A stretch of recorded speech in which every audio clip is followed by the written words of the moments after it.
This morning, we are talking about breast cancer. My name is Dr. Gakwaya. The audience is clinical students and practicing doctors. Part 1. The objectives are to produce a doctor who is able to treat a client with a breast cancer effectively and safely, pass examinations, do postgraduate, be a long life learner. Learner outcomes are to describe breast cancer, recognize the burden, epidemiology, and etiology of breast cancer, to develop a logical approach to a client with a breast cancer challenge, to acquire the knowledge for prevention, diagnosis, and staging, to recognize the role of surgery, chemotherapy, radiotherapy, immunotherapy, palliative care in the treatment of breast cancer, to select treatment according to stages, to plan the follow-up. The methods I'm going to use are PowerPoint presentation, illustrations, author's audio. The plan I will follow is introduction, epidemiology and etiology, pathology, staging and metastasis, clinical features, differential diagnosis, investigation, treatments, follow-up and prognosis, prevention, genetic counseling, and research. Introduction. Breast cancer is a common condition all over the world. You will find it routinely in your practice as a doctor. It affects young women in Africa. It affects older women in Europe and the Americas. It rarely affects males. Epidemiology. It occurs all over the world. It is the second commonest cancer among women, and its incidence in England is above 100,000, 100 per 100,000. In USA, it's also high, above 100 to 100,000. Japan, it's about 20 to 100,000. And Uganda, it's about 40 to 100,000. It is common in Europe and USA. It is rare in Asia. It is fairly common in Africa, and its incidence is rising. The slide shows the age standardization incidence rate, 100,000. Etiology. The cause of breast cancer is multifactorial. There are major and minor causes. Among the major, age. The older, the higher the risk. Sex. Being a female is a risk. Delay to conceive is a risk. Early menarche is a risk. Breastfeeding for less than 1 year is a risk. Producing less than 3 children is a risk. Family planning pills are a risk. Hormone replacement therapy is a risk. And another big risk is a family history.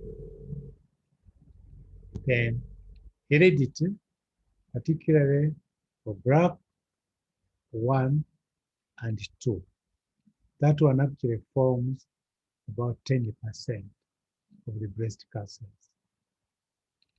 Among the minor, got environment, of farm chemicals and irradiation.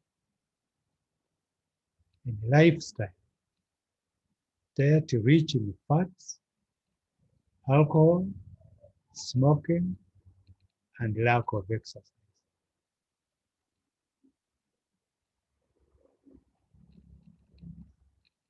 If we continue about age, the older one grows, the higher the risk. In Europe, the peak is around 70 years. Their life expectancy is over 90. In Uganda, the peak is around 40 years. One of the explanations why the peak is early in Uganda is because the life expectancy is low, about 50 years of age. But the population in Uganda is made of young people. Sex. It is a disease of the female. It is rare in males. In Europe and the States, the ratio of female to males is about 99 to 1.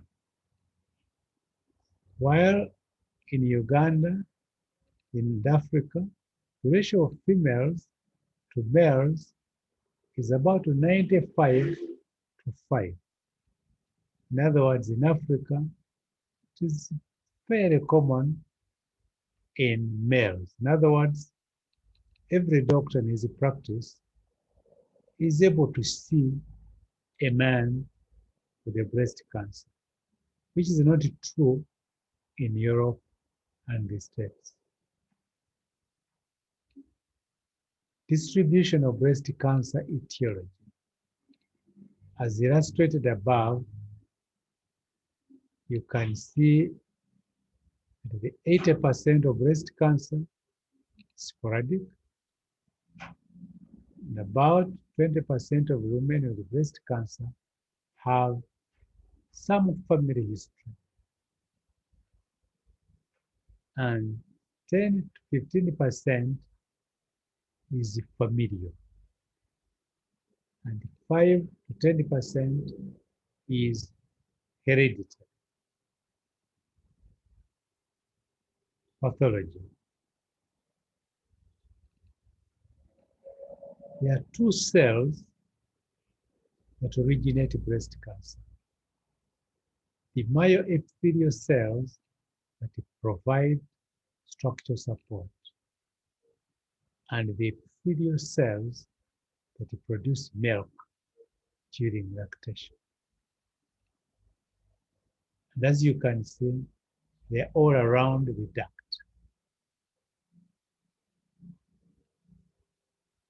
So in its evolution, mutation inactivates the tumor suppressor genes. Therefore, the cells proliferate. Mutation inactivates DNA repair gene. So mutation of proto-oncogenes creates an oncogene. Mutation inactivates several of these tumor suppressor genes. And as this process continues, you develop a locus of cancer.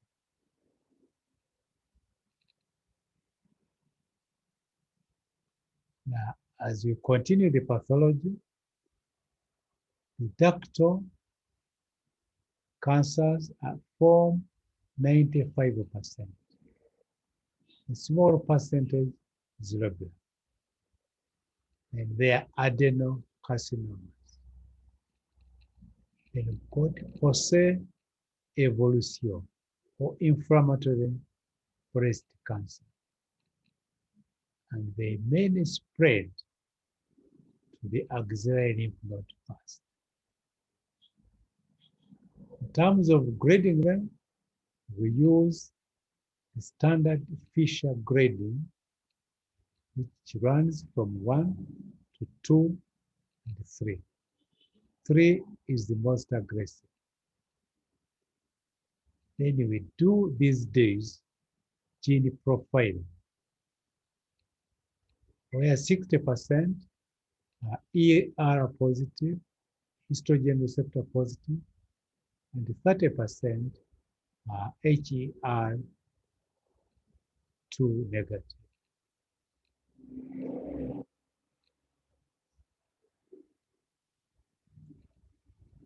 Types of breast cancer. Breast cancer is one of the most studied cancers. And as we speak today, 19 types have been identified, and the list is growing. If we can run through it, invasive duct carcinoma, invasive lobular carcinoma, tubular carcinoma, invasive cribriform carcinoma, medullary carcinoma, mucinous carcinoma, neuroendocrine tumor, invasive papillary carcinoma, sebaceous carcinoma, inflammatory breast cancer, invasive microcapillary carcinoma, apocrine carcinoma, metaplastic carcinoma, lipid-rich carcinoma, secretory carcinoma, oncocytic carcinoma, adenocytic carcinoma, acidic cell carcinoma, and glycogen-rich carcinoma. The list is increasing. Mode of spread. Direct. It extends to the rest of the breast from the original source. Lymphatic. It spreads fast to the regional lymph nodes in the axilla, in internal, mammary, subclavicular, and supraclavicular. But this is not totally true, because cancer can spread randomly,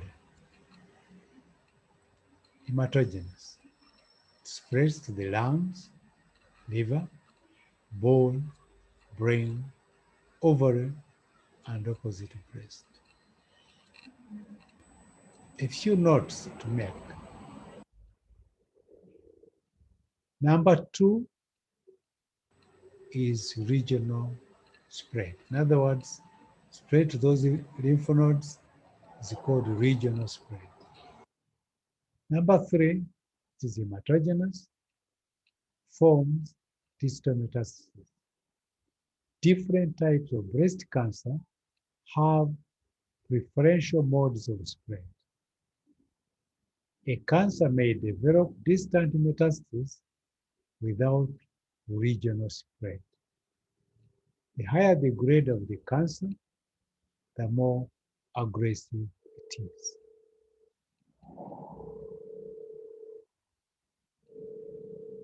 This is a slide showing regional lymph node spread. A slide showing cannonballs in the lungs. This is a CT scan showing spread in the lungs. Part 2, breast cancer. TNM staging according to the American Joint Commission Against Cancer. In most parts of the world, this is what we use.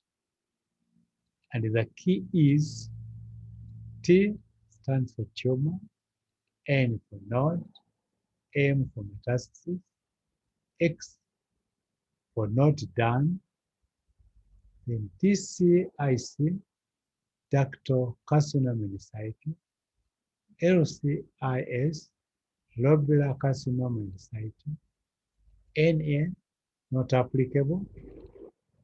A stands for infraclavicular, B, internal mammary, C, supraclavicular, PO stands for Podolhang, O in English, orange peel appearance. The area painted gray reflects early cancer. Area painted red on the right hand side is late cancer. Please don't confuse it with the X. No, this is one painted red on the right hand side. So you can see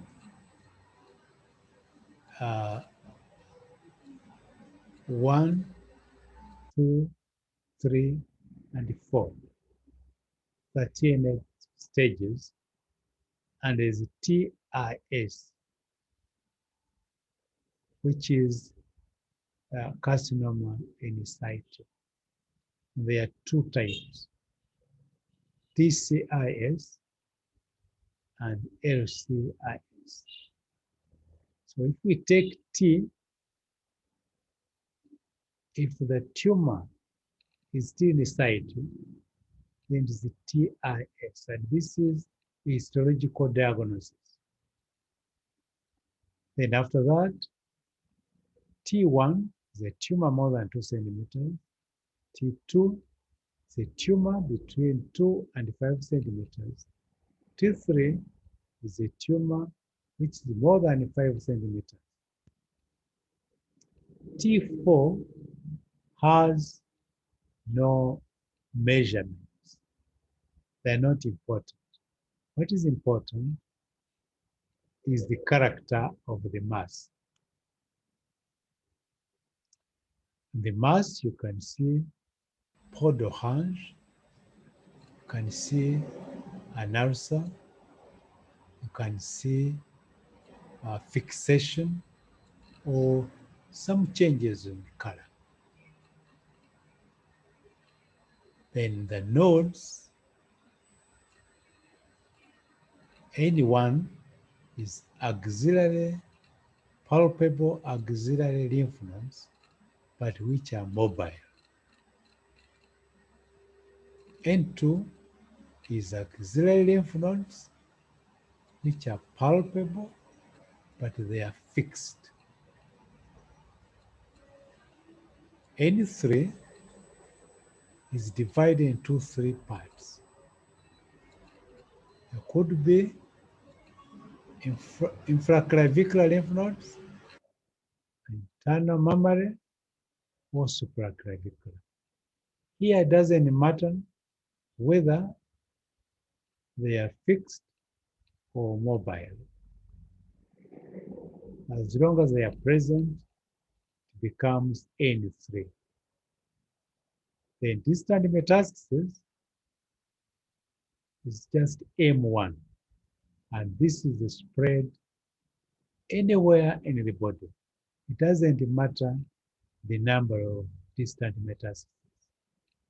So in the end, the doctor records T, puts a number, N puts a number, and M puts a number. This is important for communication and for determining the treatment we are going to offer.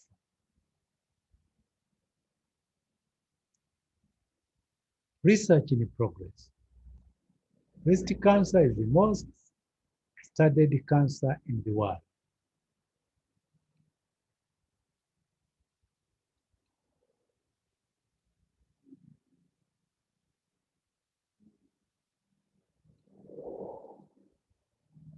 Now, the new classification of breast cancer, which is coming up very rapidly, is using subtypes. This is called genetic profiling.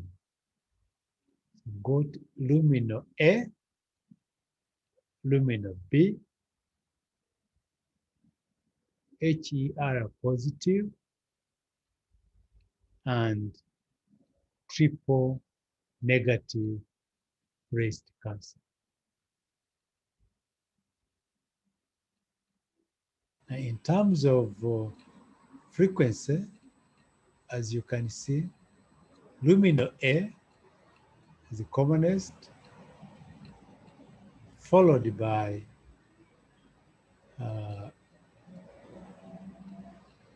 HER, followed by triple negative, followed by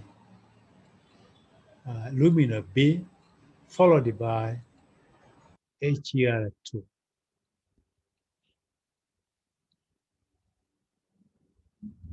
Common presentations. Breast cancer can present with mass, lymph node enlargement, nipple discharge, eczema, ulceration, hood orange, ulcer, or distant metastasis. Bone pains, bone fractures, or chronic cough, in which case the client can present either in orthopedics or in internal medicine. Pain and loss of weight are not common features of breast cancer.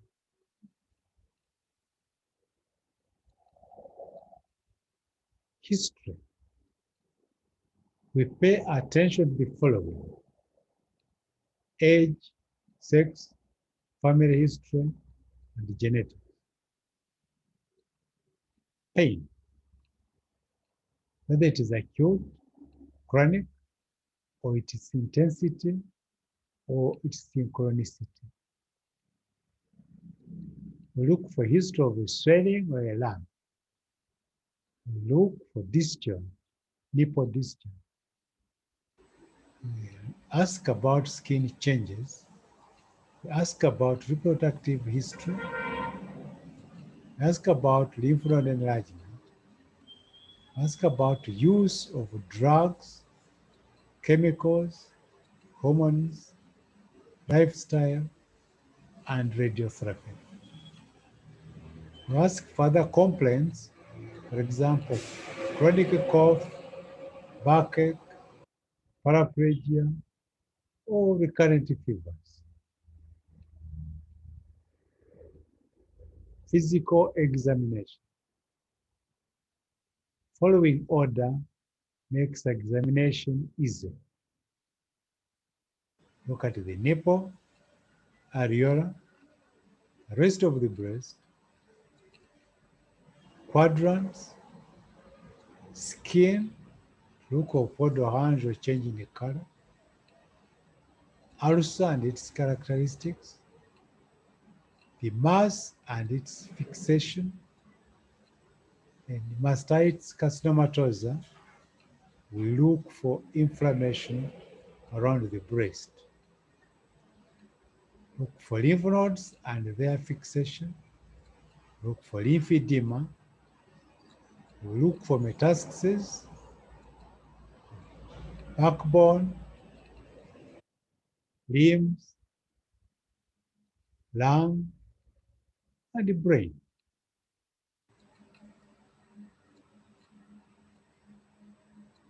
This is a slide showing retracted nipple. The slide showing typical podohange or orange peel appearance. The slide showing an ulcer of the breast. You can see on your right, there's a nipple. The slide showing mastitis carcinomatosa in inflammatory breast disease. The slide showing ulcerative breast cancer, and it is bilateral, if you observe. The slide showing a mass breast. The slide showing Paget's disease of the nipple, which is a cancer, which looks like an eczematous lesion. There's a slide showing inflammatory breast disease with a baby suckling the opposite breast. The slide showing breast cancer in a male. This is a slide showing lymph edema in breast cancer. The obliterated breast is so ugly that I didn't want to show it to you. That's why it is blocked.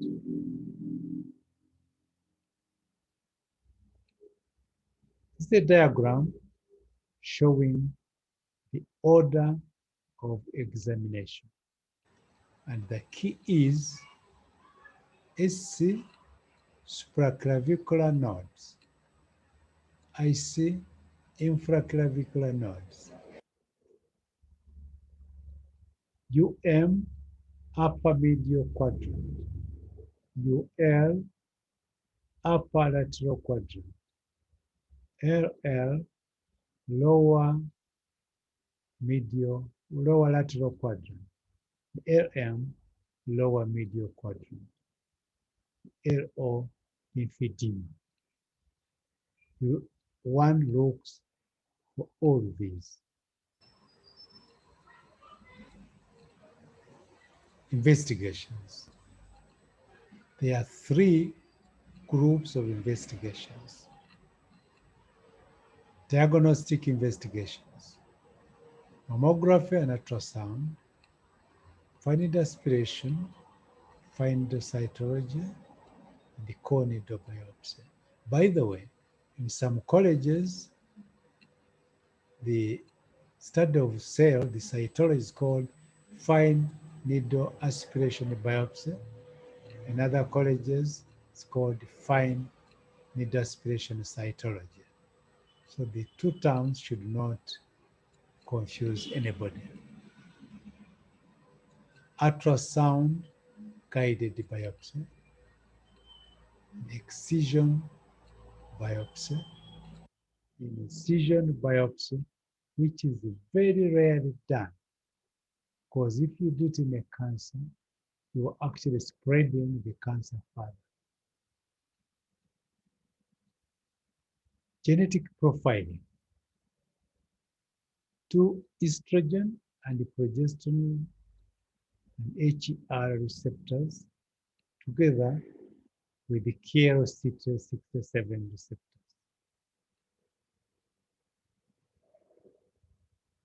And then we can study the BRCA1, BRCA2, and other oncogenes. In other words, we are able to do tumor markers now. For staging, we do sentinel lymph node biopsy and assorted imaging, plain X-rays, CT scans, MRIs, SPECT, and PET. If we can go through the key, it is shown below. US stands for ultrasound, FNAB stands for fine needle aspiration biopsy. FNAC stands for fine needle aspiration cytology. CNB stands for core needle biopsy. SLNB stands for sentinel lymph node biopsy. BX stands for biopsy. Treatment.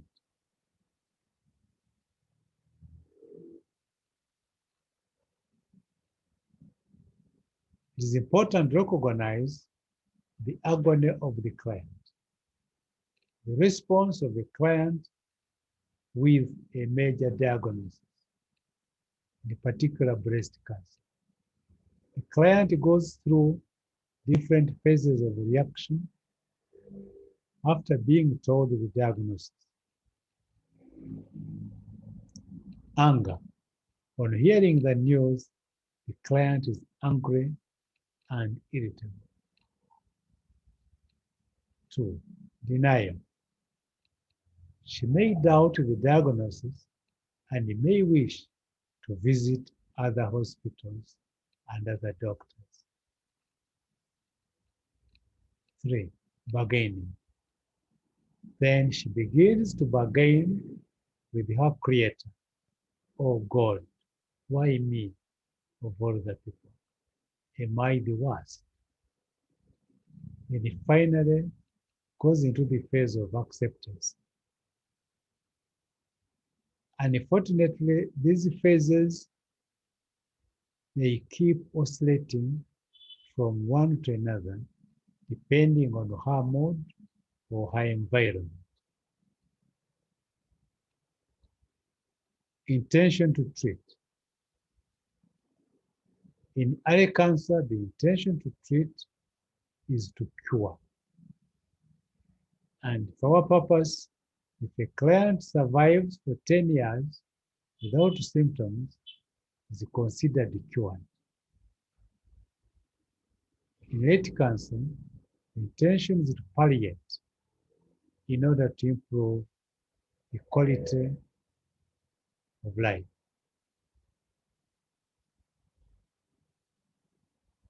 The principles of cancer treatment.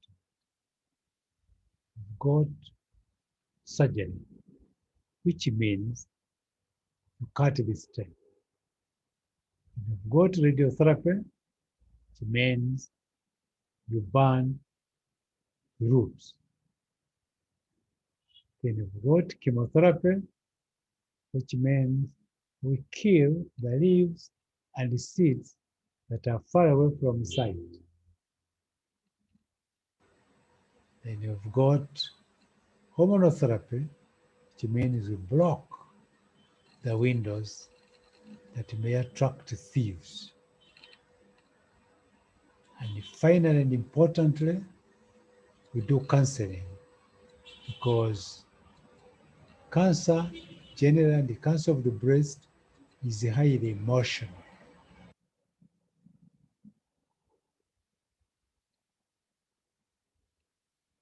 Treatment selection. As we went through staging, we found the 2 stages, which are grouped as early and late. Now, in treatment, we've got early disease, which is divided into 3 groups. We've got a late disease, which has 2 groups. Then you've got distant metastases, which are 3. Then we've got the terminal stage, when a client is soon meeting his final destination. The first group in early is cancer in situ. The cancer in situ We treat using the standard modes. As you can see, the modes are counseling, surgery, chemotherapy, radiotherapy, hormonotherapy, and palliative care. As a matter of interest, we don't know which client needs most counseling, whether it's the early client or the terminal client. But when it gets to palliative care, we know that a client who is early does not need much palliative care. It is the client who is in his terminal stages, her terminal stages, who needs most of the palliative care. So if we go back, tumor in situ, we offer counseling, we offer breast conserving surgery. We do not offer chemotherapy in most colleges. But we may or may not offer radiotherapy. In other words, research is still going on to decide what should be done. Some oncologists offer radiotherapy, others don't. They offer hormonotherapy if the cancer is hormonal positive. And we offer a little bit of palliative care. In the second group of RA, which is T1 or T2,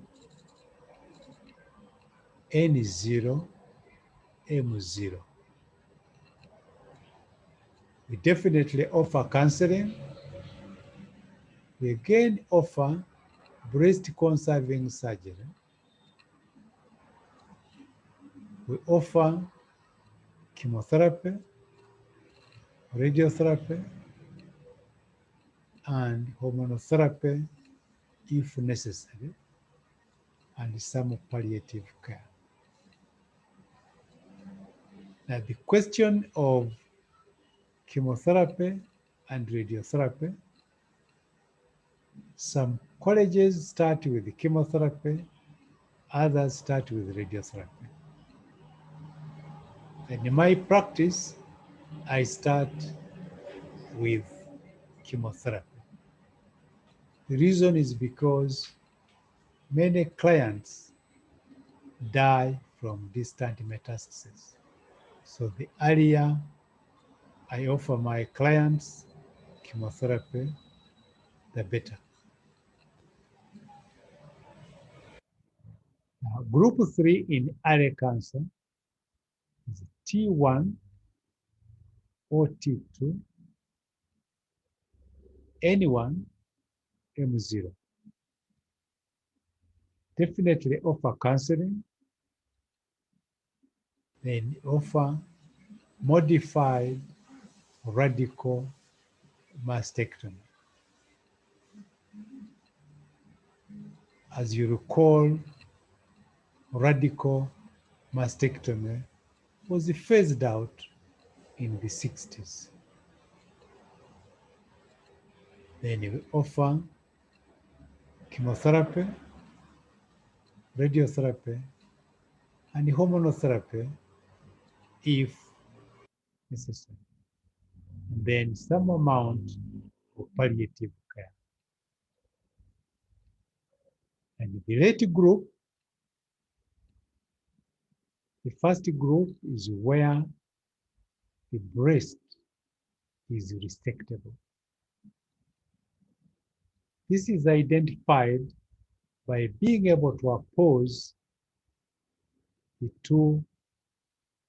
fingers of the two hands one hand beneath the breast and the other one above. If those can meet, then you are able to close the wound. You do not do a mastectomy if we can't close the wound. So we offer counseling, then we offer toilet mastectomy. The word toilet means cleaning in French. So we clean the chest wall. Then you add on chemotherapy, radiotherapy, and hormonal therapy if necessary. Then some palliative care. In group 2, if the breast is not resectable, then we have two options. The first option is to start with chemotherapy or radiotherapy to downsize the mass so that it can be resected. Then after resecting, we add on what we did not use before and hormonal therapy if necessary. The other option is to do toilet mastectomy plus flap rotation if you have the plastic surgery's capacity. Then you follow it with chemotherapy and radiotherapy, and then hormonal therapy if necessary. Now, when we go to the section of distant metastasis, the first group we have is skeletal metastasis. We do counseling, then we may do surgery on the part where the metastasis is. For example, if it is in the bone, we may do some orthopedic maneuvers, including resection or internal fixation. Then you add on radiotherapy, to which actually bone metastases are very sensitive. Then you add on chemotherapy and hormonal therapy if the tumor is positive, plus palliative care.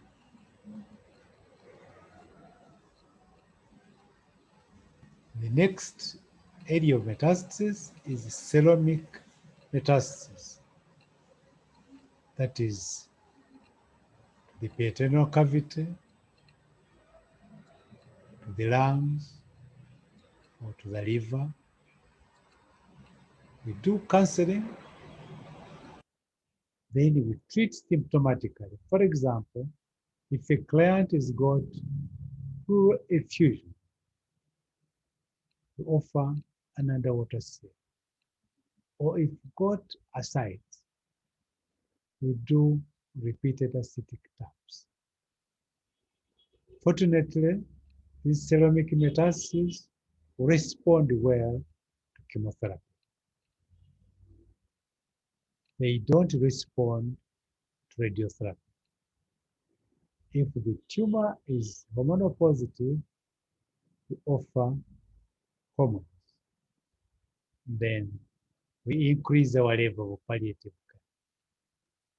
The third group of metastases is neural metastasis. This refers mainly to the brain. The extent that a client can present to you unconscious or with the seizures. We do counseling, and then we do not consider surgery, but they respond to total radiotherapy. So we add on chemotherapy and hormonotherapy if the tumor is positive. At this level, we increase palliative care. Finally, get to the terminal stages where a client comes to you in a wheelchair or on a stretcher. What he needs is total support. So he's fed, he's anemic, he's transfused. If he's very religious, he invite religious leaders to pray for him.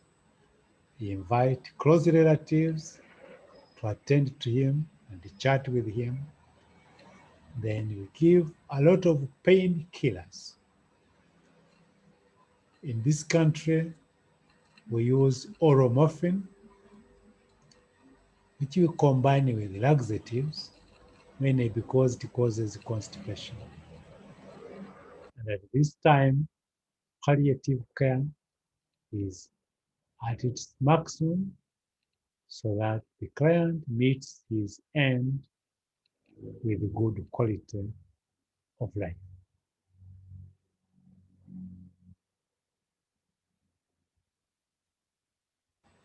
This is a key to the earlier statements. BSS stands for breast conserving surgery. MRM stands for modified radical mastectomy. TM stands for toilet mastectomy. FR stands for flap rotation. UWSD stands for underwater seal drainage. And TERM stands for terminal stage.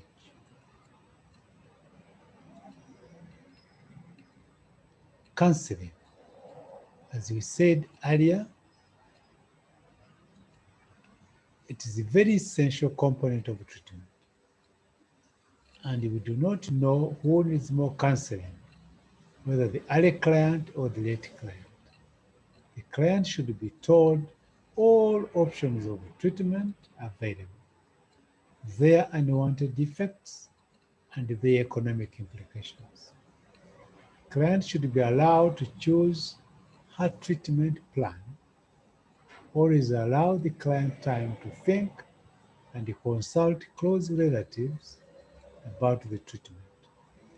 The client should be informed that this is a lifetime challenge. Surgery. Breast conserving surgery. Always the surgeon keeps within 1 centimeter of clear margins. Modified radical mastectomy. The breast and the first level of axillary lymph nodes are removed. Pectoralis major and minor are left in place to minimize disfigurement and improve the function of the arm. Always we propose a breast reconstruction to the client. Postoperative care.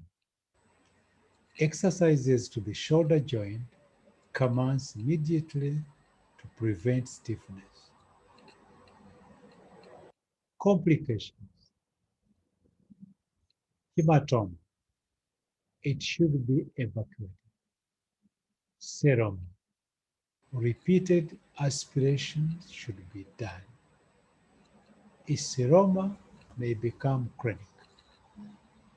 If it becomes chronic, then it requires surgery.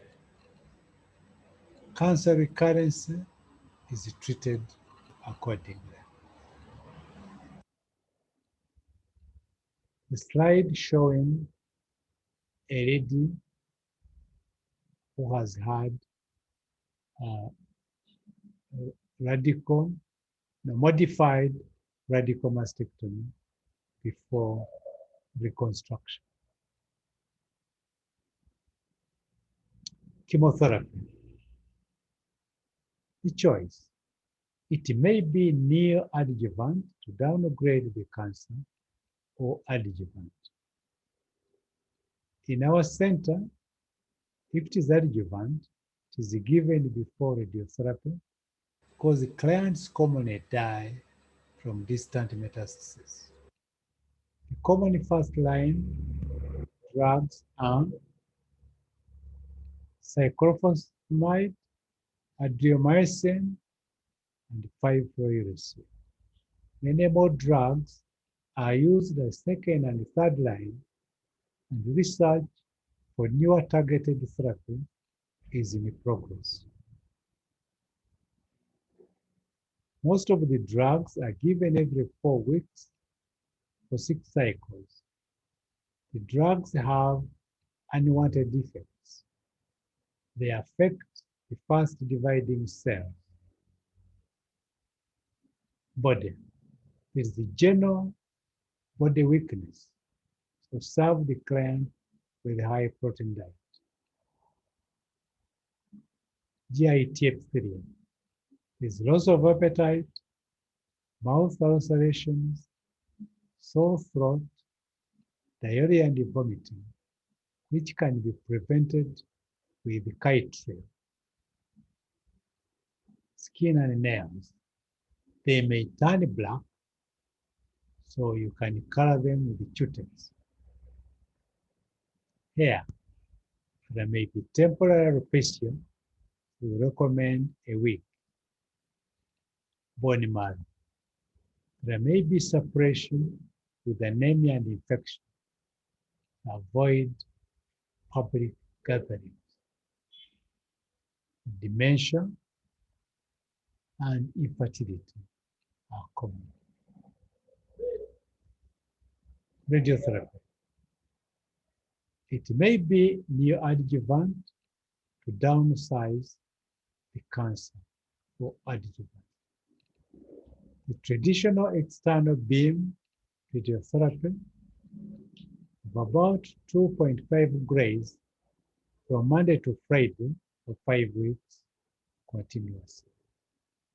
There are many other methods of administering radiotherapy. For example, linear accelerator. The common complications are skin ulceration, myocardial fibrosis, lung fibrosis. The risk is minimized by modern planning equipment. Hormonal therapy. This is used among females with estrogen-positive receptors. Common drugs are tamoxifen. Common side effects are nausea, vomiting, and weight gain. Arimidex is now commonly used, and both these are given for 5 years. Palliative care.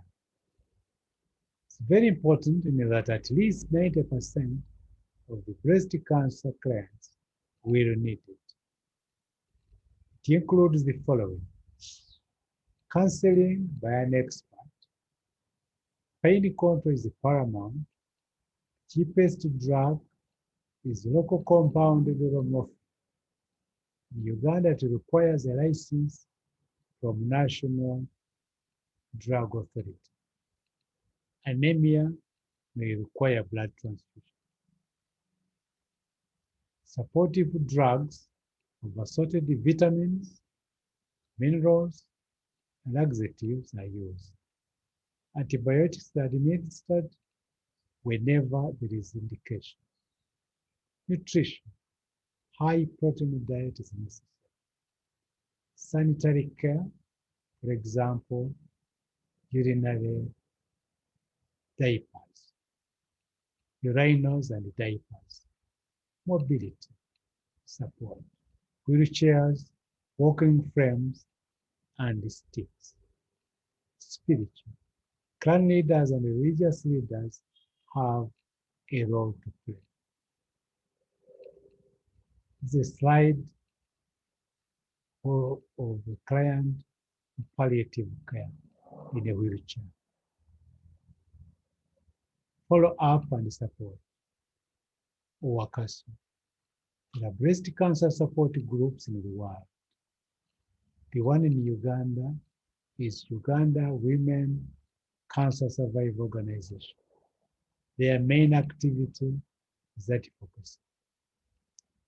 Clients are followed up for life in a specific breast clinic.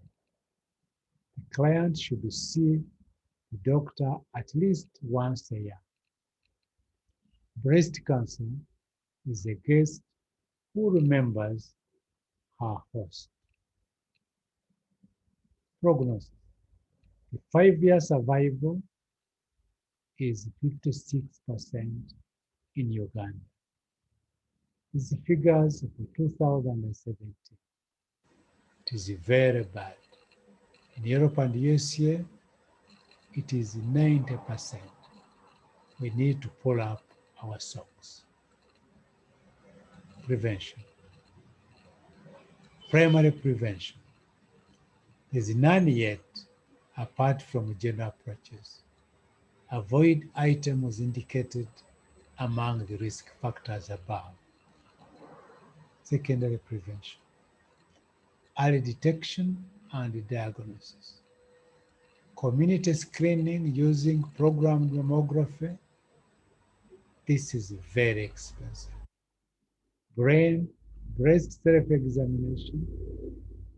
This is cheap and easy to practice. Tertiary prevention. There should be available and affordable treatment all over the country.